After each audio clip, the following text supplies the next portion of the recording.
and welcome to CryptoCoin.News. Today we have a special guest here, Hrish Lotlikar, the founder of Superworld and the Rock Initiative. Thanks for coming.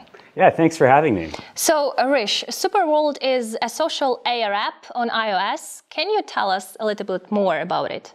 Sure. So Superworld is a social augmented reality company and platform which allows users and brands to be able to personalize the real world in augmented reality. So as an example, if I visit a city and my friend's not in that city, he can tell me, hey, go on Superworld and look at my world. And in that city, in the real world, he could have left photos, videos, AR objects, left notes at his favorite restaurants about what wine he drinks or what he recommends to order. So really you can personalize the whole world, and brands can do that too. So you can go into a city and see Coca-Cola's world in that city. So augmented reality is a very new innovative technology, and we're able to do a lot of branding and advertising in augmented reality to users and also to businesses. How do you see AR evolving, and are there synergies with blockchain?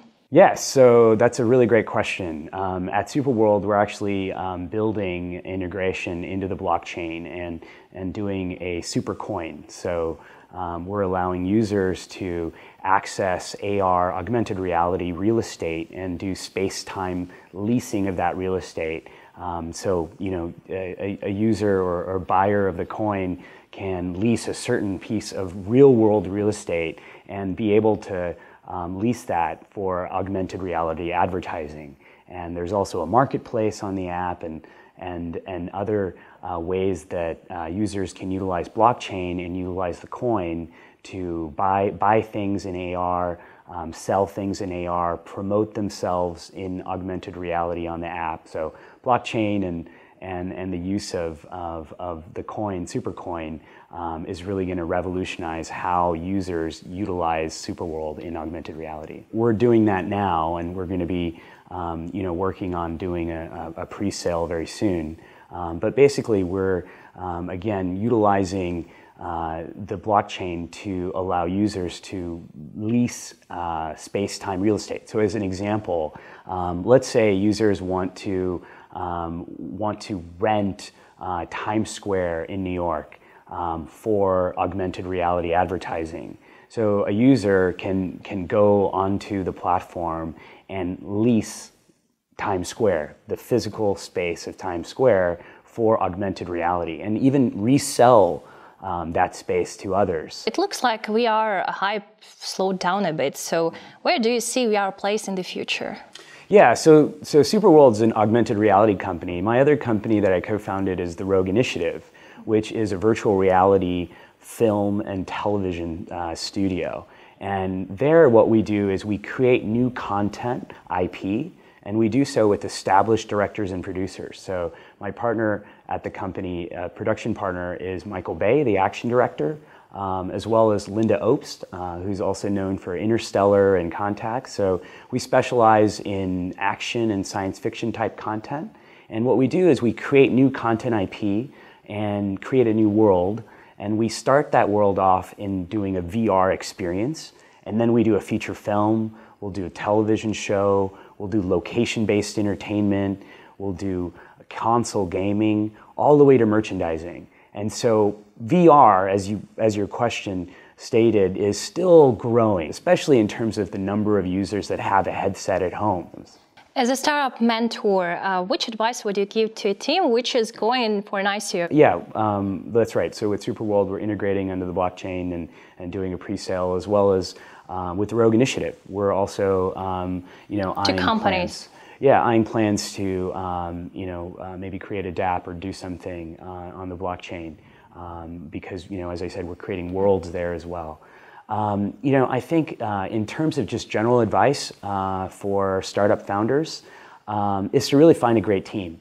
Starting a company is very difficult, and there's always challenges, and you don't know where the world is going, or you don't know where necessarily the technology or the product that you're building is going. So you have to be very adaptable, and I think that one of the ways to kind of best prepare yourself for that uncertain path is to really find people that you enjoy working with, who you can trust, who really kind of have complementary skill sets.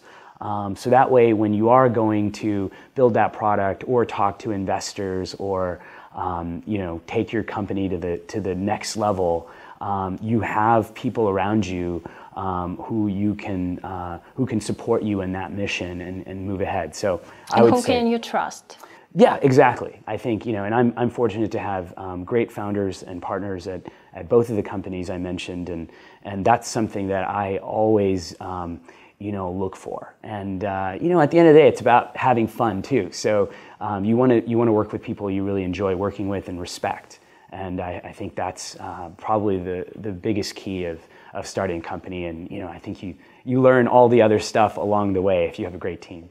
Do you have favorite cryptocurrencies? Yeah.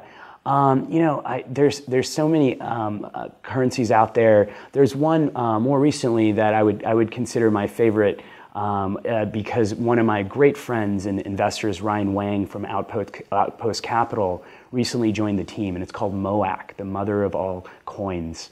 And it's grown pretty big, and it's a cross-chain platform, and is doing some amazing things, and they're growing pretty fast. And so I've had the privilege of being with Ryan recently, actually in Minsk as well.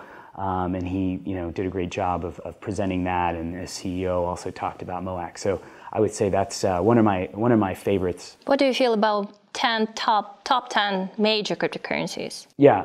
Obviously Ethereum is one of my favorites in terms of that, just because they've really have so many dApps, and they really are really building a great ecosystem. What about Bitcoin? Yeah, obviously, Bitcoin is the number one, and the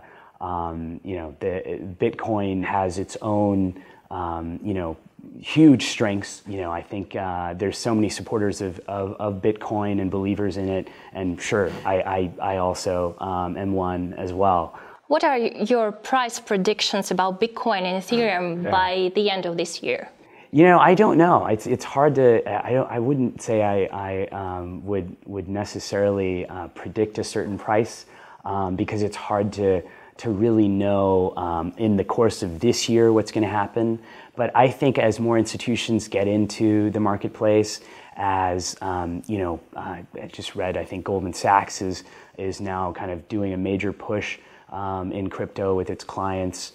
NASDAQ, all the major markets are now realizing that they have to be in crypto. As those funds get into the marketplace, I think just supply and demand, I think we're going to see increases.